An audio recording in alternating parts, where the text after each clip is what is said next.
Good morning everyone, कैसे हैं आप सब। Welcome back wifi study with Nandini, जहां पर हम डिस्कस करेंगे। आज 8 अप्रैल है तो 8 अप्रैल के करंट अफेयर को। और सबसे पहले हम बात करते हुए चलते हैं अपने डेली के थॉट के बारे में, जिसमें आज मैं लेकर आई हूं स्वामी विवेकानंद जी के विचार। जीतने वाले किसी अवसर का इंतजार नहीं करते, वे जीत के लिए अवसर बनाते हैं। यानी जिसको जीतना आता है, जीतने की इच्छा है जिसके अंदर, वो किसी अवसर के इंतजार में अपना समय बर्बाद नहीं करता है, बल्कि वो जीत के अवसर खुद ही बना लेता है। इसी विचार के साथ में हम स्टार्ट करेंगे आज की अपनी क्लास। फर्स्ट हम बात कर रहे हैं अंतर्राष्ट्रीय रोमानी या रोमा दिवस के बारे में, जो हर साल 8 अप्रैल को मनाया जाता है। और इस बार भी 8 अप्रैल को पूरे विश्व में रोमानी लोगों के द्वारा अंतर्राष्ट्रीय रोमानी दिवस मनाया जाएगा। पहली बार इसे 1990 में पोलैंड के सेरॉक में घोषित किया गया था और उसके बाद से ही इसे 8 अप्रैल को रोमानी दिवस के रूप में मनाया जाने लगा। जो अंतर्राष्ट्रीय रोमानी दिवस है वो स्पेशली रोमानी संस्कृति का जश्न मनाने के लिए और रोमानी लोगों से जुड़े हुए जो भी मुद्दे हैं उनके प्रति जागरूकता बढ़ाने के लिए किया जाता है। नेक्स्ट हम बात कर रहे हैं मौद्रिक नीति समिति के द्वारा जो रेपो दर है उसमें कोई भी परिवर्तन नहीं किया गया। यानी जो रेपो दर फरवरी में डिसाइड किया गया था वही रेपो दर 2 महीने आगे 2 महीने भी रहेगा। इसके लिए मौद्रिक नीति समिति ने डिसाइड कर लिया है और बोला है कि 6.5% ही रेपो दर रहेगा अगले द्विमासिक मौद्रिक नीति के लिए। और साथ में मैं आपको ये भी बता दूं कि इसके अलावा बैंक दर भी डिसाइड किया गया है। तो बैंक दर कितना है? बैंक दर है 6.75%। और इसके साथ साथ जो मार्जिनल स्टैंडिंग फैसिलिटी है यानी MSF है उसको भी 6.75 रखा गया है RBI के द्वारा। और साथ में ही जो स्थायी जमा सुविधा यानी जिसको हम बोलते हैं स्टैंडिंग डिपॉजिट फैसिलिटी SDF, उसको भी 6.25 ही रखा गया है। यानी कोई भी चेंजेस नहीं किए गए हैं। जो फरवरी में डिसाइड किया गया था कि रेपो दर और बैंक दर जो रहेगा वही अगले 2 महीने के लिए भी डिसाइड कर दिया गया है मौद्रिक नीति समिति के द्वारा। रेपो रेट वो रेट होती है जिसके माध्यम से किसी भी देश का केंद्रीय बैंक वाणिज्यिक बैंकों को धन की कमी होने पर पैसा उधार देता है। जैसे भारत में जो वाणिज्यिक बैंक है, अगर उनमें पैसे की कमी है तो भारतीय रिजर्व बैंक रेपो दर पर यानी रेपो रेट पर पैसे उधार देगा उन वाणिज्यिक बैंकों को। और साथ में ही केंद्रीय बैंक प्रतिभूतियां खरीदता है वाणिज्यिक बैंकों से और उसके बदले में क्या देता है? उसके बदले में उन्हें पैसे उधार देता है। मौद्रिक नीति समिति के बारे में बात करें तो इसकी स्थापना RBI अधिनियम 1934 के तहत करी गई थी। स्पेशली इस मौद्रिक नीति समिति में 6 सदस्य होते हैं। और साथ में ही मौद्रिक नीति समिति की साल में 4 बार बैठकें आयोजित करी जाती हैं। पहली बार जो इसका गठन किया गया था 2016 में 29 सितंबर को करा गया था। ठीक है ना। और साथ में मैं आपको बता दूं कि जो अगली बैठक होने वाली है मौद्रिक नीति समिति की वो कब होने वाली है। यानी MPC की जो अगली बैठक होगी वो 6 से 8 जून के बीच में होने वाली है। नेक्स्ट हम बात कर रहे हैं national rifle association of India के बारे में, जिसके अध्यक्ष के रूप में किसको बनाया गया है? तो कलिकेश नारायण सिंह देव को बनाया गया है, जो अभी तक वरिष्ठ उपाध्यक्ष थे national rifle association of India में। और इन्होंने किसकी जगह ली है? तो इन्होंने रनिंदर सिंह की जगह ली है।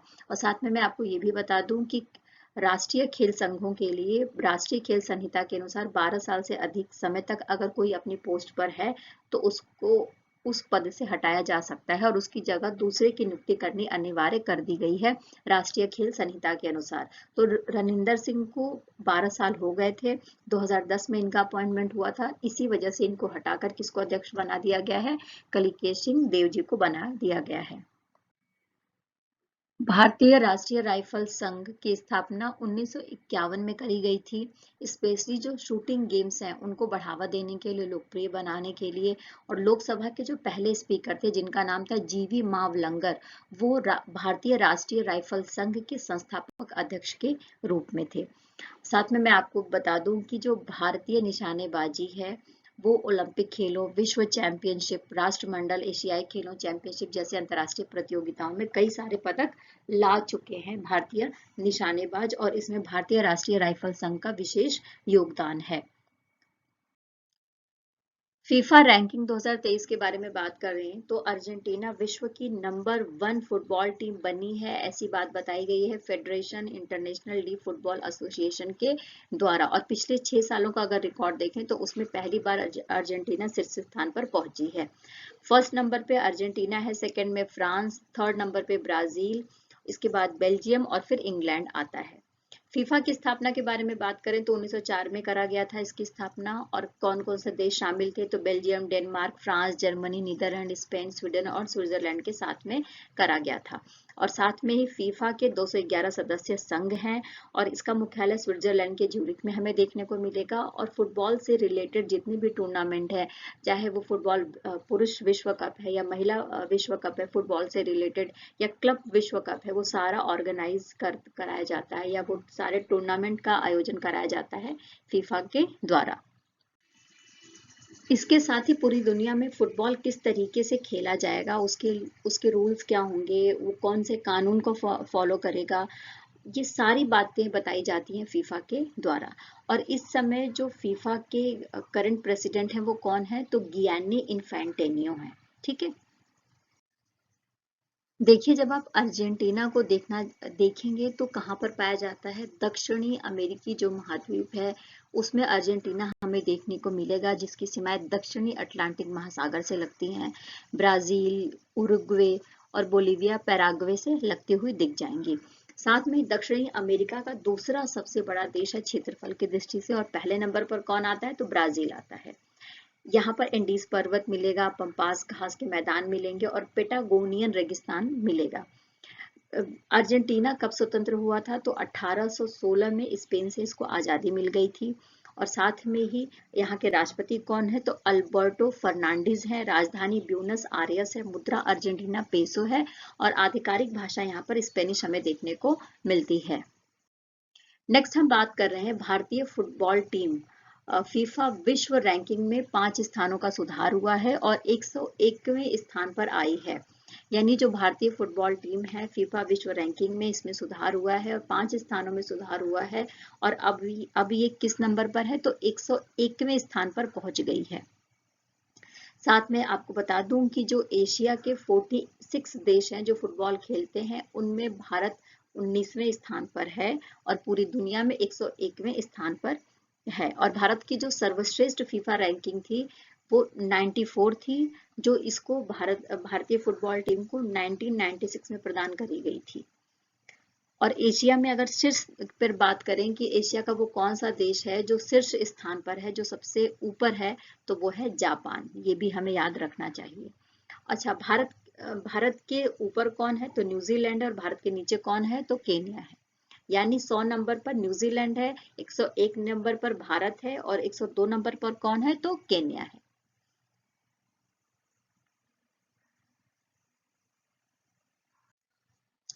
देखिए अब हम बात कर रहे हैं सरकारी कर्मचारियों के लिए राष्ट्रीय पेंशन प्रणाली की समीक्षा हेतु समिति का गठन किया गया है, जिसके बारे में हमने कुछ दिन पहले ही पढ़ा था, न्यूज हमने कवर करी थी कि गवर्नमेंट कह रही है कि जो राष्ट्रीय पेंशन प्रणाली है उसकी समीक्षा की जाएगी और उसके लिए समिति बनाई जाएगी जो भी इसके अंदर इम्प्रूवमेंट करेगी और कुछ चीजें इसमें वो भी लाई जाएंगी जो पुरानी पेंशन योजना में थी, यानी जो ओल्ड पेंशन स्कीम थी यानी ओपीएस था, उसके भी कुछ चीजों को लाने की बात करी गई है और इसमें सुधार करने की बात करी गई थी समिति के द्वारा। तो इसका गठन कर दिया गया है। इसमें 4 सदस्य होंगे। वित्त सचिव टीवी सोमनाथन की अध्यक्षता में 4 सदस्य जो सदस्य समिति है उसका गठन किया गया, जिसमें कार्मिक और प्रशिक्षण विभाग है उसके सचिव शामिल हैं, व्यय विभाग के विशेष सचिव और पेंशन फंड नियामक और विकास प्राधिकरण के चेयरमैन समिति के सदस्य होंगे। साथ में मैं आपको ये भी बता दूं कि ये जो कर्मचारी है वो सुझाव देंगे कि किस तरीके से जो राष्ट्रीय पेंशन प्रणाली है उसका जो मौजूदा स्ट्रक्चर है उसमें किस तरीके से चेंजेस ला सकते हैं, कौन से पॉजिटिव चेंजेस कर सकते हैं। और आपको मैं ये भी बता दूं कि वो राज्य जिन्होंने पुरानी पेंशन योजना लागू करी है वो कौन कौन से राज्य हैं तो राजस्थान, छत्तीसगढ़, झारखंड, पंजाब और हिमाचल प्रदेश है जिन्होंने पुरानी पेंशन योजना को लॉन्च करा है, पुरानी पेंशन योजना को बहाल करा है। और साथ में ही ओल्ड पेंशन स्कीम के तहत जो ओल्ड पेंशन स्कीम क्या थी? ओल्ड पेंशन स्कीम वो थी जिसके आधार पर कोई भी सरकारी कर्मचारी जब रिटायर होता था तो उसका जो आखिरी वेतन होता था, जो आखिरी महीने में उसको वेतन दिया जाता था, उसका 50% उसको हर महीने पेंशन के रूप में दिया जाता था। ये थी ओल्ड पेंशन स्कीम यानी OPS. Committee constituted to review the national pension system for government employees. Okay है। और कौन कौन से स्टेट हैं जिन्होंने पुरानी पेंशन योजना को लॉन्च करा है? तो राजस्थान है, छत्तीसगढ़, झारखंड, पंजाब और हिमाचल प्रदेश है। देखिए अब हम बात कर रहे हैं जो शहरी विकास मंत्रालय है उसने रुकी हुई जो रियल एस्टेट परियोजनाएं हैं उनको पूरा करने के लिए एक पैनल का गठन किया है। अमिताभ कांत जी की अध्यक्षता में 14 सदस्यों की एक समिति का गठन किया गया है। ये जो समिति का गठन किया गया है वो स्पेशली रियल एस्टेट अधिनियम 2016 के तहत केंद्रीय सलाहकार परिषद के द्वारा एक सिफारिश की गई थी और उस सिफारिश की जवाब में किया गया है। 14 सदस्यीय समिति का गठन जो अमिताभ कांत जी हैं उनकी अध्यक्षता में करा जाएगा। और ये जो समिति जो रिपोर्ट देगी वो कितने महीने में देगी? तो वो 6 महीने में रिपोर्ट देगी। और इस रिपोर्ट के आने के बाद ही जो रियल एस्टेट परियोजनाएं हैं रुकी हुई हैं किसी भी वजह से, उनको पूरा करने का काम धीरे धीरे आगे बढ़ाने का काम किया जाएगा। देखिए केंद्र सरकार ने भारतीय अंतरिक्ष नीति 2023 की मंजूरी दे दी है। मंजूरी क्यों दी गई है? इसलिए दी गई है ताकि जो अंतरिक्ष विभाग है उसमें अनुसंधान किया जा सके, शिक्षा और स्टार्टअप्स को बढ़ावा मिल सके, उद्योगों की भूमिका का निर्धारण हो सके, जो निजी कंपनियां हैं वो भी इसमें शामिल हो सके और धीरे धीरे जो अंतरिक्ष के क्षेत्र में विकास का काम किया जा सके। इस वजह से जो भारतीय अंतरिक्ष नीति 2023 को मंजूरी प्रदान की गई है सेंट्रल गवर्नमेंट के द्वारा। On 6th April, central government has approved the Indian space policy 2023 जिसके बारे में हमने अभी बात करी है। देखिए अब हम बात कर रहे हैं राष्ट्रपति द्रौपदी मुर्मू जी के बारे में जिन्होंने असम के काजीरंगा राष्ट्रीय उद्यान में खेल के मैदान में 2 दिवसीय गज उत्सव 2023 का उद्घाटन किया है आसाम में। और साथ ही ये मुख्य अतिथि के रूप में शरीक हुई थी गुवाहाटी उच्च न्यायालय के प्लेटिनम जुबली समारोह में। क्योंकि जो गुवाहाटी उच्च न्यायालय है इसकी स्थापना 5 अप्रैल को 1948 को करी गई थी। जो भारत के उत्तरी पूर्वी राज्य हैं जिनकी संख्या 7 है उनके लिए एक उच्च न्यायालय बनाया गया था आसाम के गुवाहाटी में, तो उसका फाउंडेशन डे था, उसमें भी इन्होंने शरीक किया था। और साथ में ही महिलाओं और बुजुर्गों की सुरक्षा के लिए एक मोबाइल ऐप जिसका नाम है भरोक्सा, उसका भी शुभारंभ किया गया है इनके द्वारा। और माउंट कंचनजंगा अभियान 2023 को भी झंडी दिखाकर इन्होंने रवाना किया है। इस तरीके से कई सारे काम किए गए हैं राष्ट्रपति द्रौपदी मुर्मू के द्वारा आसाम जाकर। और अभी अगर मैं जो गुवाहाटी उच्च न्यायालय के बारे में बात करूं तो जो 3 राज्य हैं उनके अपने खुद के न्यायालय हो गए हैं। और अब जो गुवाहाटी उच्च न्यायालय है यानी गुवाहाटी हाई कोर्ट है वो शेष 4 राज्यों के अधिकार क्षेत्र का प्रयोग करता है। यानी जो 4 राज्य हैं उनकी जो भी सुनवाई है न्यायालय से रिलेटेड काम है गुवाहाटी उच्च न्यायालय में किया जाता है। स्टार्टिंग में जब इसका फाउंडेशन हुआ था, जब इसकी स्थापना हुई थी, तब ये 7 राज्यों के लिए काम करता था। The Guwahati High Court was established on 5th April 1948 for the 7 northeastern states. Next हम बात कर रहे हैं गज उत्सव के बारे में। गज उत्सव क्या है? जैसा कि हम सबको पता है कि हाथियों की संख्या भारत में सबसे ज्यादा कहाँ पाई जाती है? तो कर्नाटका में पाई जाती है। और कर्नाटका के बाद कहाँ पर पाई जाती है? तो आसाम में पाई जाती है। और आसाम में जो काजीरंगा राष्ट्रीय उद्यान है वहां पर हाथियों की संख्या आप सबसे ज्यादा देखने को आपको मिलेगा। तो काजीरंगा गज उत्सव हाथियों की संरक्षण के लिए, उनकी सुरक्षा को बढ़ावा देने के लिए आयोजित किया जाता है इस राष्ट्रीय उद्यान में। और साथ में मैं आपको ये भी बता दूं कि प्रोजेक्ट एलिफेंटा स्टार्ट किया गया था 30 साल पहले, तो उसके 30 साल कंप्लीट होने के उपलक्ष्य में ही गज उत्सव को स्टार्ट किया गया है वन और पर्यटन विभाग के द्वारा। अच्छा, इस प्रोजेक्ट को कब स्टार्ट किया गया था? यानी जो प्रोजेक्ट एलिफेंट है उसको कब स्टार्ट किया गया था? तो 1992 में इसको स्टार्ट किया गया था, जिससे कि जो हाथी है उनको प्राकृतिक आवास प्रदान किया जा सके और उनको सुरक्षा प्रदान किया जा सके। जो हमारा काजीरंगा राष्ट्रीय उद्यान है जो असम में स्थित है, वो यूनेस्को के विश्व धरोहर स्थल में शामिल है। ये बात हमको बहुत अच्छे से पता है। असम के बारे में बात करते हैं तो आप अगर असम का मैप देखेंगे, आसाम का मैप देखेंगे तो भारत के उत्तरी पूर्वी राज्यों में आपको देखने को मिल जाएगा। यहाँ के मुख्यमंत्री हिमंत बिस्वा शर्मा है, राज्यपाल गुलाब चंद्र कटारिया। जिलों की संख्या यहाँ पर 33 जिले आपको मिलेंगे। लोकसभा में सीटें यहाँ से 14 सेलेक्ट होकर जाती हैं लोकसभा में, और राज्यसभा सीटें कितनी है यहाँ पर 7 है। राजकीय पशु यहाँ पर भारतीय गैंडा है। राजकीय पक्षी सफेद पंखों वाला बत्तख है। राष्ट्रीय उद्यान, मोस्ट इंपॉर्टेंट क्वेश्चन जो एग्जाम में जरूर पूछे जाते हैं, काजीरंगा राष्ट्रीय उद्यान, मानस राष्ट्रीय उद्यान, नामेरी राष्ट्रीय उद्यान यहाँ पाया जाता है, और राजीव गांधी ओरंग राष्ट्रीय उद्यान यहाँ देखने को मिलता है, और साथ में ही डिब्रू सैखोवा राष्ट्रीय उद्यान भी यहाँ पर देखने को मिलता है। यानी कुल मिलाकर 1 2 3 4 5 राष्ट्रीय उद्यान हमें यहाँ देखने को मिलते हैं, जिनके नाम बदल बदल के एग्जाम में पूछे जाते हैं। नेक्स्ट हम बात कर रहे हैं अंतर्राष्ट्रीय वित्त निगम के बारे में, जिसने नई कोयला परियोजनाओं में निवेश का समर्थन नहीं किया है, और बोला है कि अगर कोई कोयले में इन्वेस्ट करने के लिए या इससे रिलेटेड कोई कंपनी फर्म है तो उसको अंतर्राष्ट्रीय वित्त निगम फाइनेंशियल मदद नहीं करेगा। तो इसका जो मोटिव क्या है, स्पेशली जो लक्ष्य रखा गया है कि 2030 तक बिल्कुल शून्य कार्बन मुक्त विश्व हो जाएगा, उसके तहत ऐसा किया गया है IFC यानी अंतर्राष्ट्रीय फाइनेंस निगम के द्वारा। अच्छा, इसके साथ साथ में जो IFC है उसने भारत के लगभग 88 वित्तीय संस्थानों को करीब $5 बिलियन का कर्ज दिया है, ये रिकॉर्ड बताते हैं।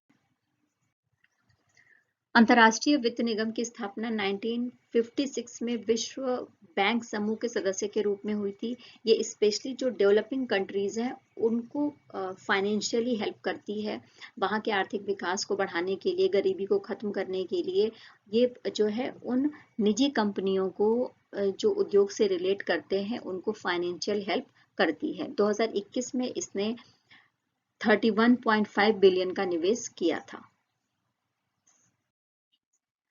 अब हम बात कर रहे हैं गृह मंत्री अमित शाह के बारे में, जिन्होंने गुजरात के बोटाड जिले के सारंगपुर मंदिर में भगवान हनुमान जी की 54 फीट ऊंची जो प्रतिमा है उसका अनावरण किया है। कितनी ऊंची है? 54 फीट ऊंची प्रतिमा है। गुजरात के बोटाड जिले के सारंगपुर मंदिर में है, भगवान हनुमान जी से रिलेटेड है, और ये हनुमान जयंती के अवसर पर ऐसा किया गया केंद्रीय गृह मंत्री अमित शाह जी के द्वारा। अब हम बात कर रहे हैं भारतीय मूल की अमेरिकी महिला नागरिकों के बारे में, जो किसी न किसी कंपनी से रिलेट करती हैं और उस कंपनी को आगे बढ़ाने में उनकी प्रमुख भूमिका रही है, जिससे उस कंपनी का तो विकास हुआ ही है, अमेरिका की जो फाइनेंशियल कंडीशन है उसमें भी इम्प्रूवमेंट देखने को आई है। तो अमेरिकी वित्त में 100 सबसे प्रभावशाली महिलाओं की सूची में 5 भारतीय मूल की महिलाएं भी शामिल हुई हैं। बैरन के प्रतिष्ठित वार्षिक US फाइनेंस में ऐसी बात कही गई है। अब ये महिलाएं कौन कौन सी हैं और किस कंपनी से रिलेट करती हैं वो देख लेते हैं। तो JP मॉर्गन से रिलेट करती है अनु एयंगर, एरियल इन्वेस्टमेंट से रिलेट करती हैं रूपल जे भंसाली, फ्रैंकलिन टेम्पल्टन से रिलेट करती हैं सोनल देसाई, गोल्डमैन सैक्स से रिलेट करती हैं मीना फ्लाइन, और बैंक ऑफ अमेरिका से रिलेट करती हैं सविता सुब्रमण्यम। इन 5 महिलाओं के नाम आए हैं जिन्होंने इन कंपनियों को आगे बढ़ाने में, उनको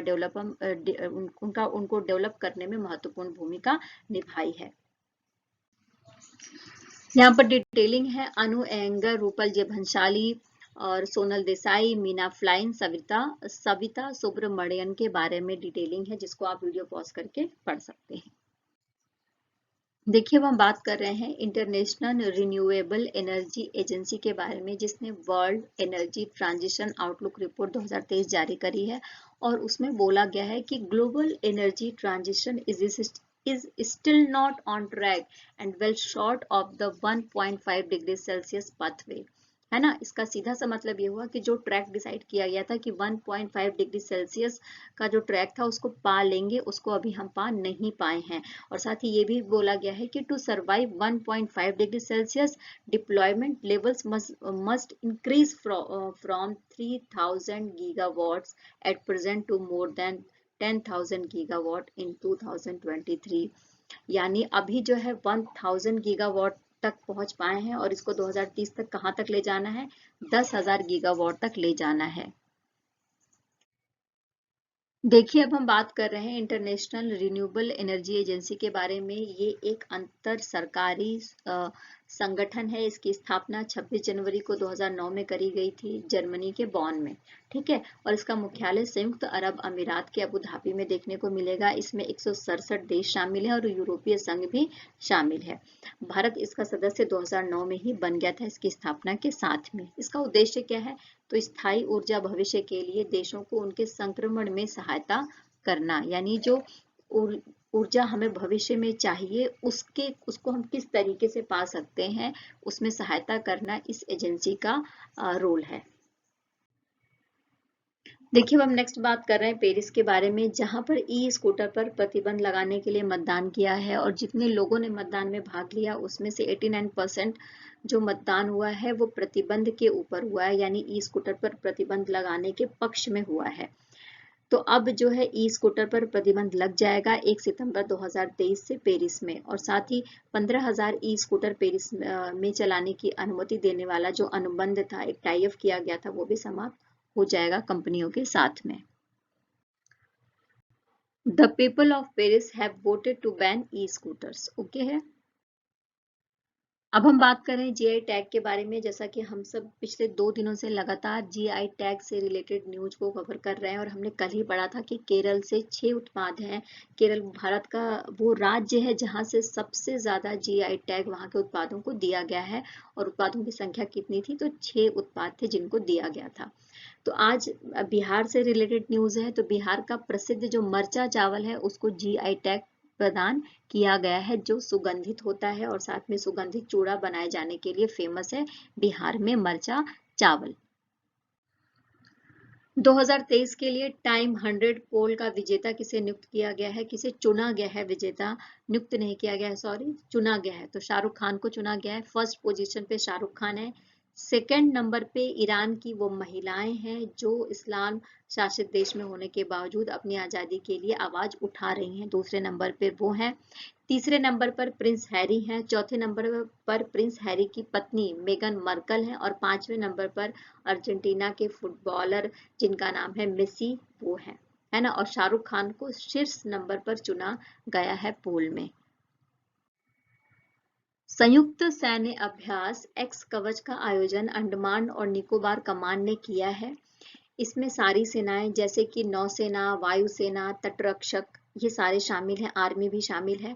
तो ये सारे मिलकर संयुक्त युद्ध अभ्यास कर रहे हैं और अपनी कैपेबिलिटी को दिखा रहे हैं। इसके अलावा खुफिया, निगरानी और जासूसी के लिए संयुक्त गतिविधियों पर भी इनका ध्यान केंद्रित किया जाएगा इस सैन्य अभ्यास में। ये कहाँ पर किया जा रहा है, तो अंडमान और निकोबार में किया जा रहा है। RBI imposes penalty on financial institution for violating regulatory norms. नियामक नियमों का उल्लंघन करने की वजह से वित्तीय संस्थानों पर जुर्माना लगाया गया है। ये वित्तीय संस्थान कौन कौन से देख लेते हैं। तो Mahindra and Mahindra financial services limited है, इंडियन बैंक है और मुथूट मनी लिमिटेड है। महिंद्रा और महिंद्रा फाइनेंशियल जो सर्विसेज लिमिटेड है उस पर 6.77 करोड़ रुपए का जुर्माना लगाया गया है। ऋण स्वीकृति के समय ऋण लेनदारी की जो ब्याज दरें हैं उसके विवरण से संबंधित नियमों का पालन नहीं किया गया है आरबीआई के अनुसार। इसके बाद इंडियन बैंक के ऊपर 55 लाख रुपए का जुर्माना लगाया गया है। किस लिए लगाया गया है, नॉलेज योर कस्टमर नियमों का उल्लंघन किया गया है इस बैंक के द्वारा। और साथ ही आपको मैं बताऊं कि मुथूट मनी लिमिटेड के ऊपर 10.50 लाख रुपए का जुर्माना लगाया गया है। और ये बोला गया है कि NBFCS जो दिशा निर्देश है आरबीआई के द्वारा 2016 में जारी किए गए थे उसके कुछ प्रावधानों का पालन नहीं किया गया है मुथूट मनी लिमिटेड के द्वारा। तो ये जुर्माना किसके द्वारा लगाया गया है, आरबीआई के द्वारा लगाया गया है इन वाणिज्यिक बैंकों पर या इन वित्तीय संस्थानों पर। नेक्स्ट हम बात कर रहे हैं दिल्ली का जो इंदिरा गांधी अंतर्राष्ट्रीय हवाई अड्डा है वो दुनिया का 9वां सबसे व्यस्त हवाई अड्डा चुना गया है। किसके द्वारा, तो चुना गया है एयरपोर्ट काउंसिल इंटरनेशनल यानी ACI के द्वारा। अच्छा, कुछ दिन पहले ही हमने ये न्यूज कवर करी थी कि जो इंदिरा गांधी अंतर्राष्ट्रीय हवाई अड्डा है दुनिया का सबसे साफ हवाई अड्डा चुना गया है। किसके द्वारा ये भी चुना गया था? एयरपोर्ट काउंसिल इंटरनेशनल यानी एसीआई के द्वारा ही चुना गया था। तो 2022 के लिए 9वां स्थान प्राप्त किया है इंदिरा गांधी हवाई अड्डे ने सबसे व्यस्त हवाई अड्डे के रूप में। फर्स्ट नंबर पे कौन है तो देख लेते हैं। हॉट्सफील्ड जैक्सन अटलांटा इंटरनेशनल एयरपोर्ट है फर्स्ट नंबर पे, यानी सबसे व्यस्त रहने वाला हवाई अड्डा। दूसरे नंबर पर है डलास फोर्ट वर्थ एयरपोर्ट, तीसरे नंबर पर है डेनवर एयरपोर्ट और चौथे नंबर पर है शिकागो ओ हरे एयरपोर्ट। अब हम बात कर रहे हैं भारत रत्न से सम्मानित पंडित रविशंकर जी के बारे में। ऑन 7 अप्रैल उनकी जो है 103rd बर्थ एनिवर्सरी थी जिसको सेलिब्रेट किया गया है। पंडित रविशंकर जी के बारे में बात करें तो इनका जन्म उत्तर प्रदेश के बनारस में 7 अप्रैल 1920 को हुआ था, है ना। और इन्होंने संगीत के क्षेत्र में उनका जो योगदान है उसके लिए कई सारे उनको पुरस्कार और सम्मान दिए गए थे। पद्म भूषण, पद्म विभूषण, कालिदास सम्मान, संगीत नाटक अकादमी पुरस्कार और साथ ही 1999 में भारत का सर्वश्रेष्ठ भारत रत्न पुरस्कार भी इनको दिया गया था। अपने जीवन काल में ही इनको 3 ग्रैमी पुरस्कार भी प्राप्त थे और साथ ही 2013 में जब इनकी मृत्यु होने के बाद इनको लाइफ टाइम अचीवमेंट अवार्ड भी दिया गया था इनके मृत्यु के बाद भी। और इसके अलावा यूनेस्को ने गुडविल एम्बेसडर के रूप में 2099 में इनको अपॉइंट किया था उनके कंट्रीब्यूशन के लिए म्यूजिक और कल्चरल क्षेत्र में। अब हम बात कर रहे हैं झारखंड के शिक्षा मंत्री जगन्नाथ महतो के बारे में, जिनका 6 अप्रैल को निधन हो गया है चेन्नई में इलाज के दौरान। ये सिर्फ 57 साल के थे और कोविड के टाइम में कोरोना वायरस से ये पीड़ित थे और उसके बाद ही इनका जो लंग्स है उनका ट्रांसप्लांट कर दिया गया था नवंबर 2020 में और इसके बाद से इनका इलाज चल रहा था और इनका अभी निधन हो गया है 6 अप्रैल को 57 वर्ष की उम्र में। और इस अवसर पर इनके डेथ के बाद में राज्य सरकार ने 2 दिन का राजकीय शोक भी घोषित किया गया है झारखंड में। इस सेशन में इतना ही। फिर से कल इसी प्लेटफॉर्म पर मुलाकात होगी। मैं नंदिनी सिंह और डेली आपके साथ जुड़ती हूँ अपने डेली करंट अफेयर की क्लास के साथ में। जैसा कि आप सबको पता है कि जो भी कंटेंट है उसको टेलीग्राम के लिंक पर शेयर कर दिया जाता है, तो वहां पर जाकर अगर आप स्टूडेंट हैं, नोट्स बनाना चाहते हैं, पढ़ना चाहते हैं तो वहां से पढ़ सकते हैं। कंटेंट इंग्लिश और हिंदी दोनों में प्रोवाइड किया जाता है। साथ ही प्लीज चैनल को लाइक करना मत भूलिए। आपके लाइक करने से मेरा हौसला बढ़ता है, तो मेरे हौसले को बढ़ाते रहिए जिससे कि मैं और मेहनत कर पाऊँ। चैनल पे अगर आप नए हैं तो सब्सक्राइब करना मत भूलिए और बेल आइकन जरूर दबा दीजिए, क्योंकि बेल आइकन प्रेस करने के बाद में आपको डेली की नोटिफिकेशन आपको मिल जाएगी। ज़्यादा से ज़्यादा शेयर करते रहिए। शेयर करने से उन तक कंटेंट पहुंच जाएगा जिनको इस तरीके के कंटेंट की ज़रूरत है। तो प्लीज़ मेरे साथ बने रहिए और चैनल के साथ जुड़े रहिए। फिर से कल मिलूंगी इसी प्लेटफॉर्म पर, इसी जगह पर। तब तक के लिए take care and bye bye.